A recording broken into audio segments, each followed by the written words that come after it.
Sutanor hasi bhashatum Katahari kato dharka Satamshu sadasi dhruvam Etat, this Shushrushatam, of those eager to hear. Vidvan, O learned, Sutta Goswami, Na, unto us, Arhasi, may you do it. Bhashatum, just to explain it. Kata, topics. Harikata Udarka, result in the topics of the Lord. Satam, of the devotees. Su, may be. Sadasi, in the assembly of. Dhruvam, certainly. Translation. O learned Sutta Goswami, please continue to explain such topics to us, because we are all eager to hear. Besides that, topics which result in the discussion of the Lord Hari should certainly be discussed in the assembly of devotees. Purport. As we have already quoted above from the Bhakti Rasamrita Sindhu of Rupa Goswami, even mundane things, if dovetailed in the service of Lord Sri Krishna, are accepted as transcendental. For example, the epics or the histories of Ramayana and Mahabharata, which are specifically recommended for the less intelligent classes, women, Shudras, and unworthy sons of the higher caste, are also accepted as Vedic literature because they are compiled in connection with the activities of the Lord. Mahabharata is accepted as the 5th division of the Vedas after its first 4 divisions, namely Sama, Yajur, Rig, and Atharva. The less intelligent do not accept Mahabharata as part of the Vedas, but great sages and authorities accept it as the 5th division of the Vedas. Bhagavad Gita is also part of the Mahabharata, and it is full of the Lord's instruction for the less intelligent class of men. Some less intelligent men say that Bhagavad Gita is not meant for householders, but such foolish men forget that Bhagavad Gita was explained to Arjuna, a grihastha, family man, and spoken by the Lord in his role as a grihastha.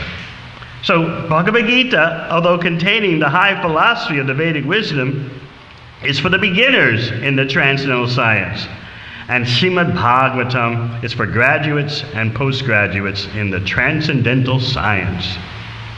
Therefore, literatures like Mahabharata, the Puranas, and similar other literatures which are full of the pastimes of the Lord are all transcendental literatures, and they should be discussed with full confidence in the society of great devotees. The difficulty is that such literatures, when discussed by professional men, appear to be mundane literature, like histories or epics, because there are so many historical facts and figures. It is said here, therefore, that such literature should be discussed in the assembly of devotees. Unless they are discussed by devotees, such literatures cannot be relished by the higher class of men. So the conclusion is that the Lord is not impersonal in the ultimate sense. He is the Supreme Person, and he has his different activities. He's the leader of all living entities, and he descends at his will and by his personal energy to reclaim the fallen souls. Thus he plays exactly like the social, political, or religious leaders, because such roles ultimately culminate in the discussion of topics of the Lord. All such preliminary topics are also transcendental. That is the way of spiritualizing the civic activities of human society. Men have inclinations for studying history and many other mundane literatures, stories, fiction, dramas, magazines, newspapers, and so forth. So let them be dovetailed with the transcendental service of the Lord, and all of them will turn to the topics relished by all devotees. The propaganda that the Lord is impersonal that he has no activity, and that he is a dumb stone without any name and form, has encouraged people to become godless, faithless demons. And the more they deviate from the transcendental activities of the Lord, the more they become accustomed to mundane activities that only clear their path to hell instead of return them home back to Godhead. Srimad Bhagavatam begins from the history of the Pandavas with necessary politics and social activities, and yet Srimad Bhagavatam is said to be Paramahansa Sanghita, or the Vedic literature meant for the topmost transcendentalists. And it describes Param Jnanam, the highest transcendental knowledge. Pure devotees of the Lord are all Paramahansas, and they're like the swans who know the art of sucking milk out of a mixture of milk and water. And we have a footnote by Srila Prabhupada. Even 50 years ago, the social structure of all Indians was so arranged that they would not read any literature that was not connected with the activities of the Lord. They would not play any drama not connected with the Lord. They would not organize a fair or ceremony not connected with the Lord. Nor would they visit a place that was not holy and sanctified by the pastimes of the Lord. Therefore, even the common man in the village would talk about Ramayana and Mahabharata, Gita and Bhagavatam, even from his very childhood. But by the influence of the age of Kali, they have been dragged to the civilization of dogs and hogs, laboring for bread without any sense of transcendental knowledge. Translation again. O learned Sutta Goswami, please explain such topics to us, because we are all eager to hear. Besides that, topics which result in the discussion of the Lord Hari should certainly be discussed in the assembly of devotees. Om Jnana Timidandasya Jnananjana Shalakaya Chakshun Militang Yena Tasmai Shri Gurave Namaha. Jai Shri Krishna Chaitanya Prabhu Nityananda Shri Advaita Gadadhar Srivasadi Gaur Bhaktavrinda. Hare Krishna Krishna Krishna Hare Hare, Hare Rama Rama Rama Hare Hare. Throughout Srimad Bhagavatam, you hear of the eagerness in the exchange between Pritchett Maharaj and Shukadeva Goswami. And also you hear about that eagerness in the dialogues that Shukadeva relays to Pritchett Maharaj, such as between Maitreya and Vidura. There's so many nested dialogues in Srimad Bhagavatam, which doesn't make it confusing, actually. It makes it exciting.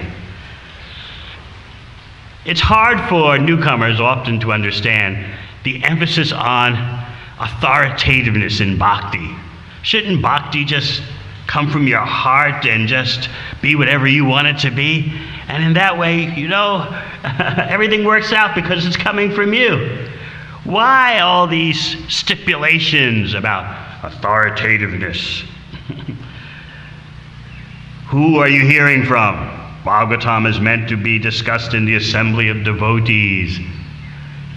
Mundane persons think this is just some kind of Hindu granny folklore that you can only hear about Krishna in the society of devotees. Well, what's the big deal? You hear from this place, you hear from that place. It's all just part of the cosmos. But when we understand that Krishna is the Supreme Personality of Godhead, that means Krishna has personal preferences and personal ways of his wanting to be approached. Just like we do. We won't let anyone just approach us in any old kind of way if we have some amount of dignity and respectability. Suppose you're walking down the street in Byron Bay or you're on the beach and some stranger just comes up to you and says, tell me all about your childhood. You would be quite stunned. Who's the dearest to you? And what is your relationship, the one who's dearest to you? You would be shocked because there's no relationship.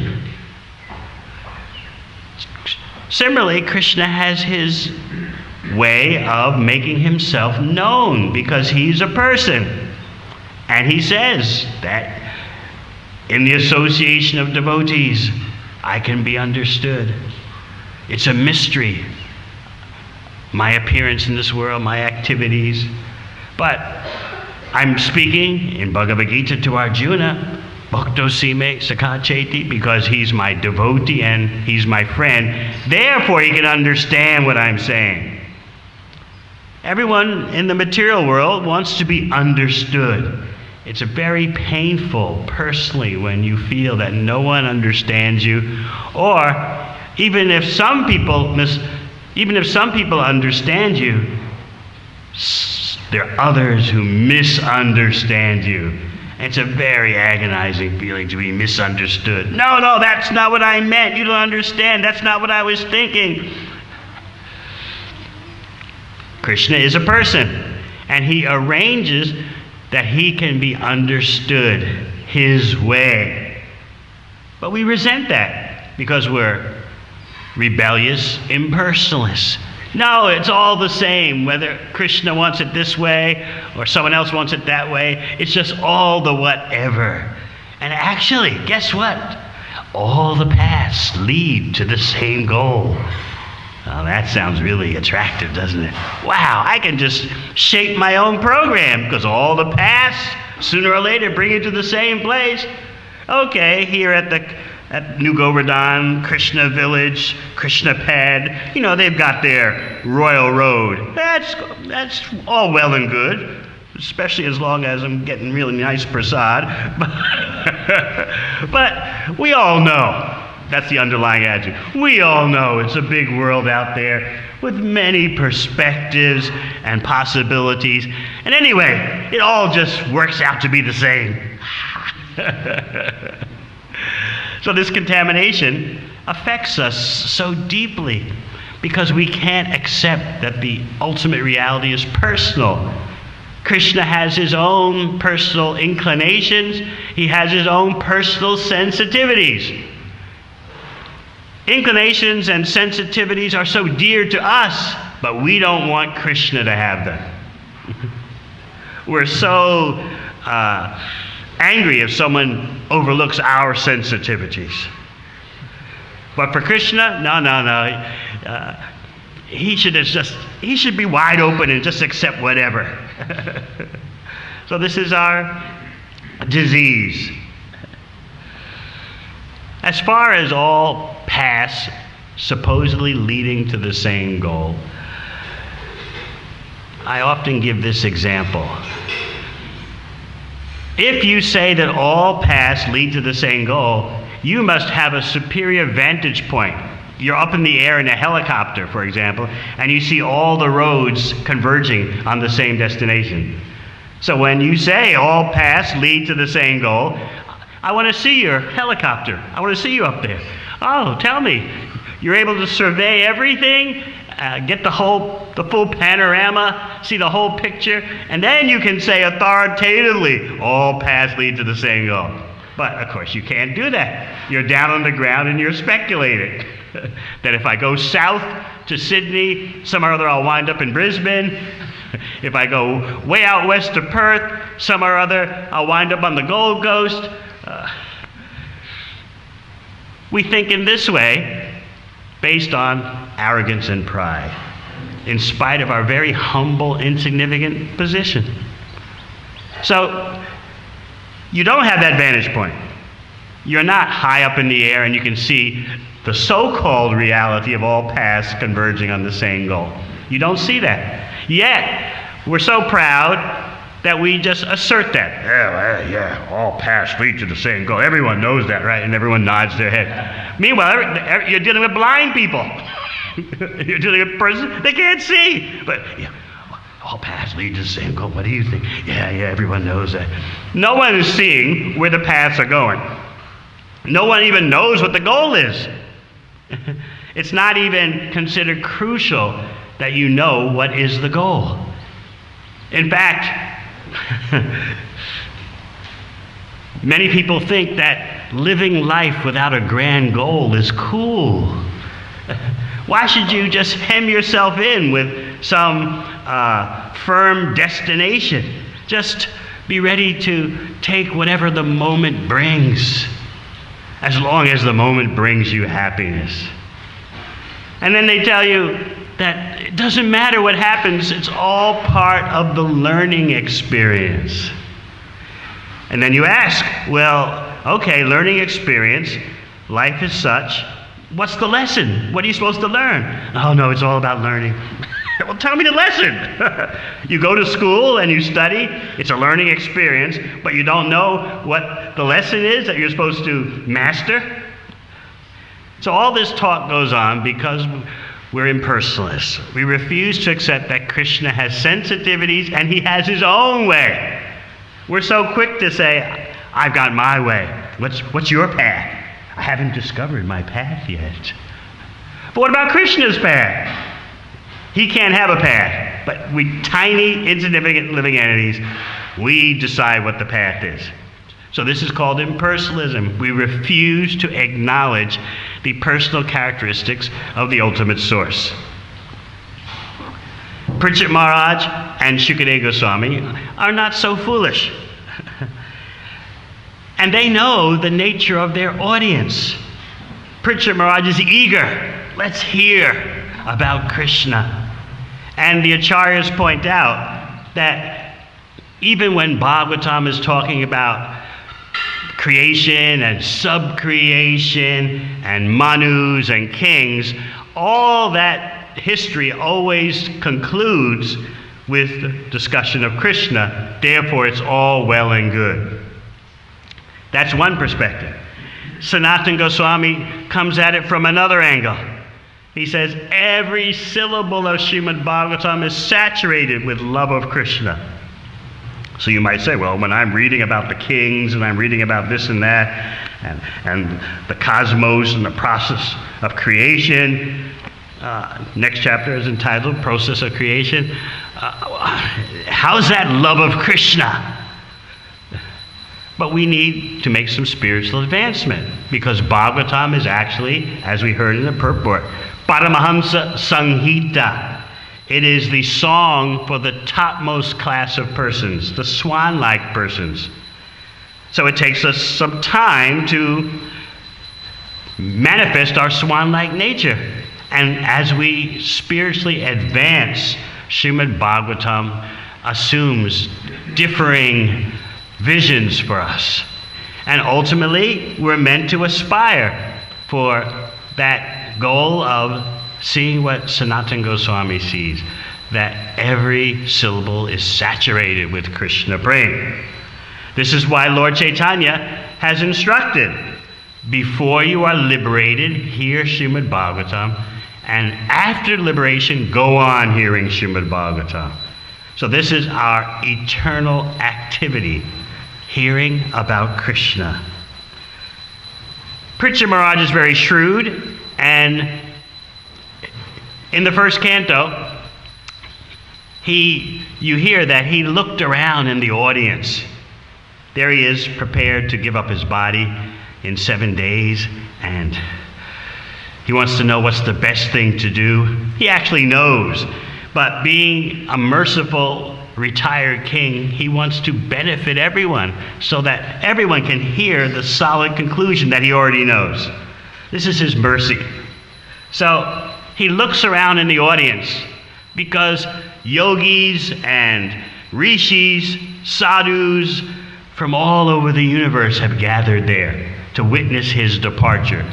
They know something is up, something big is up. This is not just an ordinary departure from this world. So Parikshit Maharaj looks around, the acharyas point out, and he can see that not everyone accepts pure bhakti as the ultimate goal of life. Many of them don't know, and many of them are caught up in elevation to the heavenly planets, metaphysical speculation, yogic powers.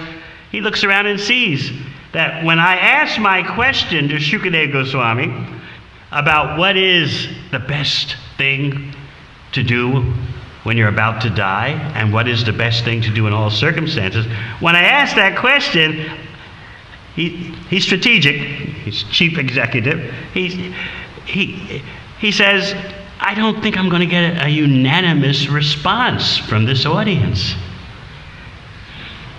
If I put the question to the General Assembly, I'm not going to get a unanimous response. So therefore, I'm going to prepare the ground so that when Shukadeva Goswami speaks, the authoritative conclusion will be presented. By my questions, I'm going to do that because I want everyone on board and understanding that hearing about Krishna is the ultimate goal of life. Pritchard Maharaj did the same thing later in the 10th canto when Shukadeva Goswami was describing the Rasa Leela.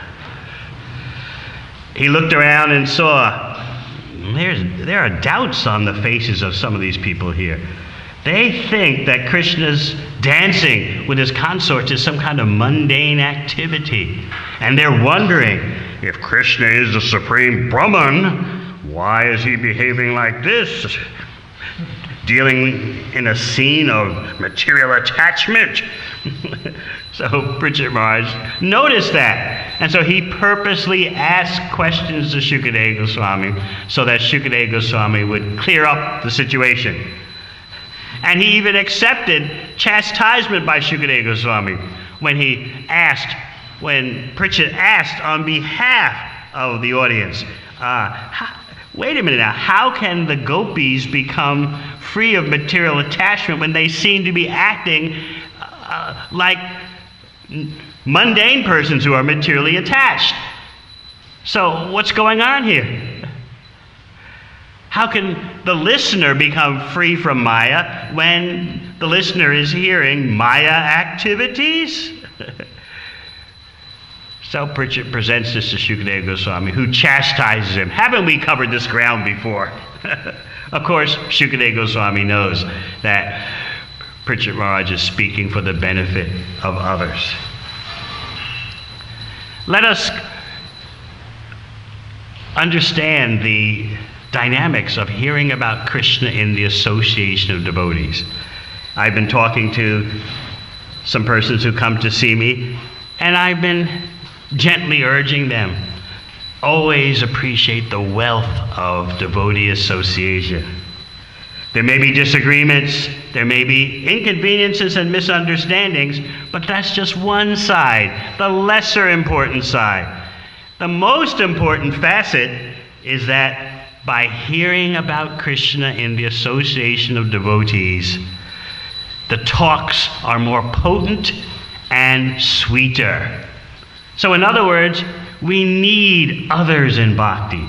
And that may be hard for us to admit because especially Western so-called civilization trains you to think the more independent you are, the more self-sufficient you are, the more advanced and progressive you are.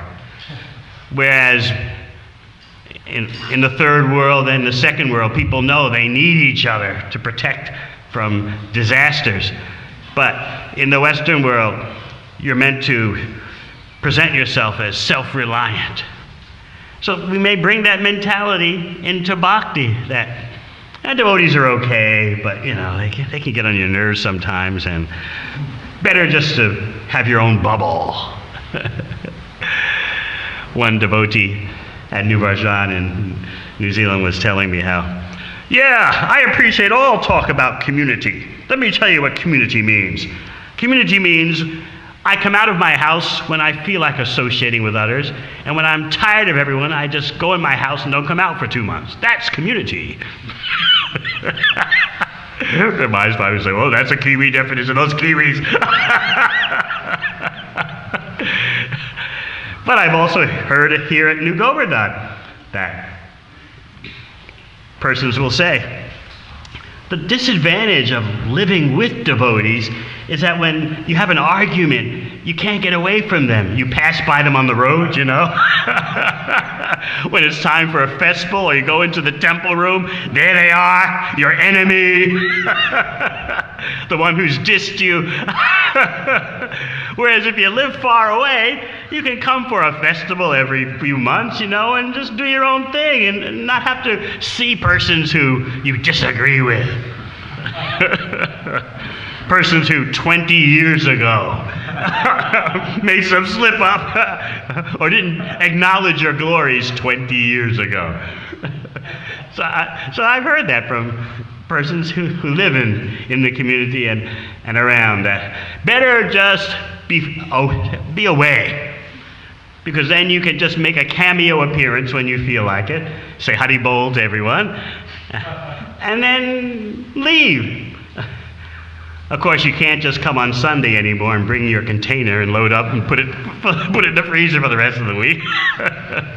But we have this fear that you get too close to devotees and it just doesn't seem to work out. So there are inconveniences. This is Kali Yuga, and social relationships in Kali Yuga are always problematic. And because that's in the material atmosphere, it does affect devotees to some degree according to their spiritual status. But we need to focus on the advantages. Just like Lord Kapila Dev explains in the third canto, Satam Prasangan Mama Virya Samvada, talks about the Supreme Personality of Godhead are full of potency. And that potency is most realized in the association of dedicated devotees. Then the talks reveal more power and more sweetness. It's not that they weren't powerful and weren't sweet, but Krishna, as the Supreme Personality of Godhead, has arranged that the sweetness and power reveals itself more in the association of dedicated devotees. And dedicated devotees means dedicated to devotional service. That's what puts the extra surcharge, the spice in the atmosphere that is so irresistible. Since we need devotees to hear about Krishna in a potent and sweet way, therefore we understand that advantage outweighs the material inconveniences. But if we lose sight of the advantages, sure, we'll just become overwhelmed by the inconveniences. I had a misunderstanding with that one. This one doesn't appreciate me, doesn't agree with me. I used to explain that often when you first come to bhakti, all the devotees look like shining angels. And you feel so insignificant. Like Chaitanya Charitamrita says, you feel like a duck amongst elephants. But after a while, familiarity creeps in, and you start to see everyone without their halos. Give it 2 years, and if you're not careful, you start to think that, you know, devotees are okay, but I haven't found anyone and does things the way I do. Therefore, we've got a problem here. We don't think that we have the problem. We think, look, the devotees, they just don't do the things. They don't do the things the way I do. They don't think the way I do. This is a problem here. And the only way the problem is resolved is I'll just go off on my own. Such thinking deprives you of what Pritchett Maharaj and Shukadev Goswami have left as our inheritance through parampara. They want you to become eager to hear about Krishna in the association of devotees. Look at Pritchett Maharaj. He knows not everyone in this audience on the bank of the river is a pure bhakta. Not everyone agrees that Krishna is the ultimate goal of life. But I and Shukadev Goswami, we're going to carry on anyway. We'll bring as many with us to the supreme destination as possible through hearing. So you have a community where there are all different types of devotees, different levels, some slackers, some staunchos, It takes a while to know how to navigate through that ocean. But if we know what we want, and this is a point I stressed to quite a few devotees who came to see me yesterday, you have to know what you want. If you don't know what you want, you'll be buffeted here and there. This one will say this, that one will say that. But if you're participating in the devotional program, which includes hearing about Krishna, it's very easy to stay on course. You associate with those who are dedicated to those activities. Doesn't mean you disrespect others, or give them the cold shoulder, but you know where to go for good advice.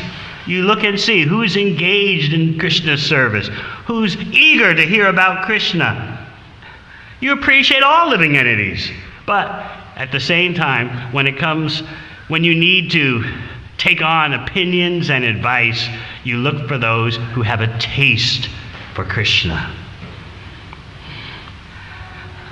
Even a thirst for Krishna. In the 10th canto, there's the term Krishna Trishna. Goes together very nicely. Krishna Trishna. The thirst, Trishna, for Krishna. That is the greatest luxury. That is the greatest wealth. And as we heard in a couple of verses back, hearing about Krishna stops the whirlpools of the material energy. Because by hearing about Krishna, you actually become Atma Prasad, self-satisfied. You get the mercy of being satisfied in your core being. And also, the whole process is authorized as transcendental. Here again, we are dealing with authorization. We don't like to think that our happiness endeavors should be authorized. Happiness comes from you, right? You feel like doing something, you do it. You see that something could make you happy, you do it. What is this authoritativeness that's always at every step in bhakti? But if you truly want to be happy, why not listen to the experts? Why not take on the most knowledgeable science of happiness? Why do we think we are so competent to invent everything on our own? Look at our track record. Don't think too much about it. Lifetime after lifetime, what have we been doing? Yet, when it comes to happiness, well, I know how to be happy. We're failures. But that's a hard thing to admit. Sometimes when I'm at outreach programs and the audience is tuning in, I ask them, how many of you would have the guts to say to your family or friends, let's say it's a holiday, Australian Day or something, and you're having a meal with your family and friends, and you just kind of firmly but gently announce, I have to say, I'm a failure at material enjoyment. People will be horrified, even though it's true about them, besides you, that you don't say those kind of things. Oh, they'd be shocked. I've been using this example for decades, and each time the audience is like, it's true for us, but we would never say that. Because what will your friends and your mundane friends and mundane family tell you? Oh, come on, don't talk like that. Hey, have another beer. You must be lonely. We'll match you up with someone. Don't give up hope. Even though they're hopeless and they're depressed and their family life is totally in tatters. But still, don't give up. No, don't talk like that. Have another beer. Come on. Because no one likes to see someone trying to escape the Titanic. When, the ship's not going down. It's okay. Don't panic now. Don't head for the lifeboats. You may have heard me tell a story from my childhood. I was growing up in New York, and my father sometimes would like to pile all the kids in the car and take us to New York's International Airport. At that time, there was one major international airport. And there was a road around the perimeter of the airport, and the cars would park on the side of the road, and everyone would get out of their cars and face the incoming airplanes, which would touch down on the other side of the road. So the airplane with its wheels, its landing wheels down, was practically just skimming over the top of your head. It felt like that. So the New Yorkers, lords of the universe, would park their cars on the edge of the road, a long line, and everyone would get out of the cars and face the incoming aircraft. And just feel the technological progress, feel the glories of humanity. Just like you might go see the Great Barrier Reef or something. This is New York enjoyment, just the thunderous aircraft right over your head and landing on the other side of the road. And you do it at peak time when a plane is landing every 30 seconds. And then you really feel exhilarated. Your life feels so important. But anyway, there, my brothers and sisters and my father, and we're just, with our backs to the parked car, we're facing the incoming planes. And after about 5 minutes, I decided, I don't know about this. I was about, 11 years old. I've had enough of this. I mean, this looks dangerous. The noise is just thunderous, and I don't see the fun in this. In fact, who knows, one of those planes could come in a bit low, and that's the end of us. So I went to get back into the car. And my father immediately jumped on my case. Oh, you think you're so smart. If there's danger, why are you running away? We'll go through this danger as a family together. I was thinking to myself, I don't know if I want my life turning out like this. You think you're clever, getting inside the car while we stay out. If you sense there's danger, then we go through it as a family. Do you understand, son? No, I didn't understand. So this is the social pressure we face if we dare to admit the truth.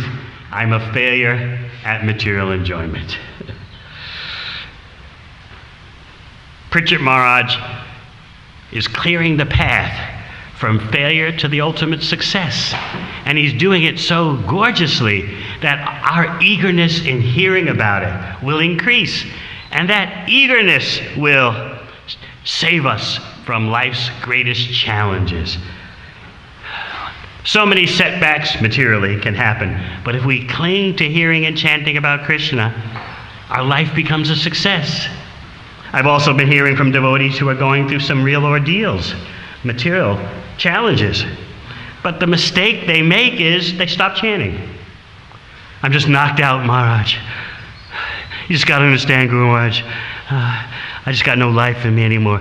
And I agree, the circumstances they describe to me are they're very challenging, very powerful. But in those circumstances, we have to cling to our eagerness to hear about Krishna more than ever. It seems paradoxical or contradictory, doesn't it? Well, let me just back off from the chanting, and then when things clear up, I can better get into the chanting and hearing. This world never clears up. There's always one upheaval after another. You may get a lull from time to time, but never let go of your lifeline. So I've been emphasizing that point. In fact, not only do you not let go, but you hold on tighter. And then Krishna promises you in Bhagavad Gita, you'll cross over all obstacles by his grace. And it's a great lesson to see that. When materially you're knocked down and can't see a way out, just like Arjuna in the first chapter. Another title for the first chapter of Bhagavad Gita, besides introduction or setting the scene, another name is the Yoga of Despair. So even the Yoga of Despair is crucially important when it's part of Bhagavad Gita. So sometimes we have to cope with what Arjuna coped with in terms relative to us. He saw no good options. He was crushed. And he's a human being far beyond our capacity, yet he felt crushed. In these circumstances, you cling more tightly to the lifeline of hearing about Krishna in the association of devotees. I heard Prabhupada say that anything can be tolerated in good association. Anything. So you might say, well, anything? I mean, this material world can throw some real blows at you. But anything, if you have good association. So therefore, in spite of misunderstandings and inconveniences, we should desperately cling to the association of devotees. And in this way, we'll taste the sweetness and the power of hearing about Krishna increasingly, because that is Krishna's personal system. All right, any questions, comments from our senior Vaishnavas?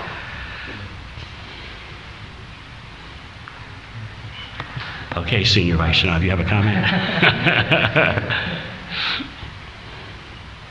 Well, I'm wondering, so we have a minimum rounds of 16 for chanting, but for hearing, we don't necessarily make a commitment. So I'm wondering if you can share how we can make a firm commitment to the hearing process. You have to just... He's saying for chanting, we have a minimum dosage of 16 rounds. But what about for reading and hearing about Krishna? We have the temple program, and you have books, I hope. The books are meant to be opened and read. Every day you should read something. Especially if you're in the ashram, you have a golden opportunity to really focus on reading Prabhupada's books. I was talking about this with Mukunda Maharaj. He was reminding me of something we instituted in New Zealand in our urban outreach ashrams and Krishna pad type scenes.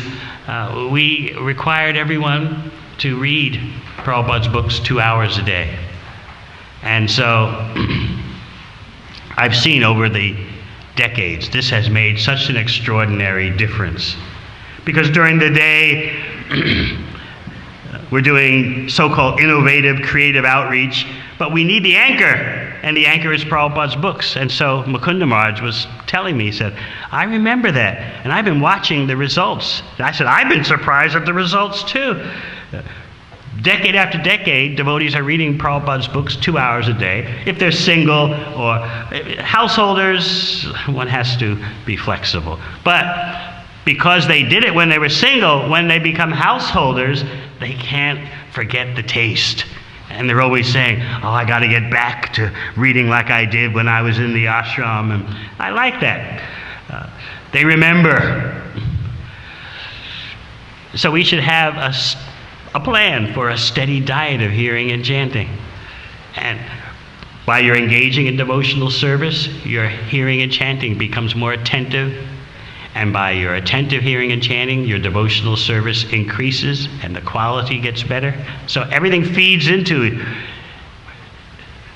everything. Everything feeds into everything. So you have to decide what you want. How eager are you to hear about Krishna? Sometimes there are challenging times. Sometimes there's service marathons. Sometimes there are upheavals in the material world. But you should know what your lifeline is and as quick as possible get back to it. When you have that kind of commitment and dedication, Krishna takes you seriously. So Mukunda Maharaj and I were discussing how there's so much talk about Prabhupada in the center. Well and good. But what's the use of talking that if you're not reading his books daily? Because he said his books are a better way of knowing him than physical association. So you have, again, here's another case of taking a person's procedures for getting to know him, considering that as your guideline, not, well, I think this and therefore I'll approach in this way. No, Srila Prabhupada said the best way to know me is to read my books. So always have some daily plan for that. Even as a householder, okay, read one chapter, read one page, read something. Have some daily plan. And know when you're drifting from your daily plan. Just like recently we found out, many devotees haven't read Chaitanya Charitamrita. A book that Prabhupada gave us for us to enjoy, he said. I'm doing this so devotees all over the world can enjoy Sri Chaitanya Charitamrita. And he always described how Srila Bhaktisiddhanta Saraswati Thakur, his Guru Maharaj, in relaxed moments would just read Chaitanya Charitamrita. So we have all these treats. We must take advantage of them. So you point out that we don't have a vow for reading a certain amount of time. I was discussing with Mukunda Maharaj how many leaders feel that we shouldn't add on to Prabhupada's vows and add things onto the initiation vows. You vow to read X amount, as well as chant 16 rounds and follow the 4 rules. But some or other, everyone should have this spirit instilled in them. So I'm glad that Mukunda Maharaj reminded me of something I guess, took for granted, because I've been asking for this for so long. And I've seen, after 25 years of Western outreach especially, I've seen it's make all the difference. Otherwise, I'd go crazy. Dealing with the Wild West, you know. One day it's Jai Maharaj, the next day, Bye Maharaj. One day, you've saved my life, Patita Pavana. The next day, oh, you didn't do this, you didn't do that, I'm out of here. So, Prabhupada's books are the saving grace, and that's the core of our mission. Okay? Anything else? Vaishnavis? Yes. Maharaj, we've heard many times Lord Chaitanya's instruction of being humble in grass and torn from the tree. And may have even it may even hit us very deeply, the importance of it at various times. But even though that's the case, I'm wondering, by what trick does the illusory energy keep us from really developing that and maintaining that state of mind? He's asking that Mahaprabhu has said, Trinadapi Snichana, humble we should be. But by what? Forget, but what trick, or how does the illusory energy How does the illusory energy inhibit that? Easy. Very clear. We want to be the enjoyer. And you can't act as a material enjoyer and be humble. You may concoct in your mind, I'm actually a very humble person. Meanwhile, my senses are out of control. And no, that's not humility. You look at the way that Sanatana Goswami and Rupa Goswami approached Sri Chaitanya Mahaprabhu in Madhya Lila. If you don't save us, you'll not find anyone more entitled to your mercy. By saving us, your title as Patita Pavana, the deliverer of the most fallen, is realized in the best way. You won't find anyone worse than us. But it's not that they were just doing whatever they liked. They pledged their life to Lord Chaitanya's service. It's not that they just approached him with straw in their mouth and cloth around their neck, bound, signifying that you're the master. They're actually living the bhakti life. We are yours. So much so that when Sanatana Goswami wanted to commit suicide, because Lord Chaitanya kept embracing him, even though Sanatana Goswami's bodies were covered with itching, oozing sores, he said, what's the use of my body? But Lord Chaitanya told him, your body belongs to me. And Mahaprabhu turned to Haridas Thakur and said, Haridas, what do you call someone who misuses someone else's property? Isn't that what a thief does? So Sanatana Goswami got the point. Lord Chaitanya doesn't want me to commit suicide, because he had this great plan that on the day of Rath Yatra, when the Rath cart comes out, Sanatana would throw himself under the wheels of the Rath cart in the presence of Sri Chaitanya Mahaprabhu, and in that way, giving up his life, attain the supreme destination and rid himself of that sick body oozing pus. And what did Lord Chaitanya tell him? He said, Sanatana, if it's possible to attain Krishna by giving up the body, I'm ready to do it 1,000 times. But Krishna can only be captured by pure bhakti. So let us focus on the path of pure bhakti, and then real humility comes out. Otherwise, it's artificial. We're so humble that we don't do what Krishna wants. We're so humble that we just do our own thing. Real humility means I'm the eternal servant of Krishna. Let me live my life according to Krishna's instructions. If we've made mistakes, we should regret that and retake up the path of bhakti with determination. That is humility. All right. Thank you very much. Hare Krishna.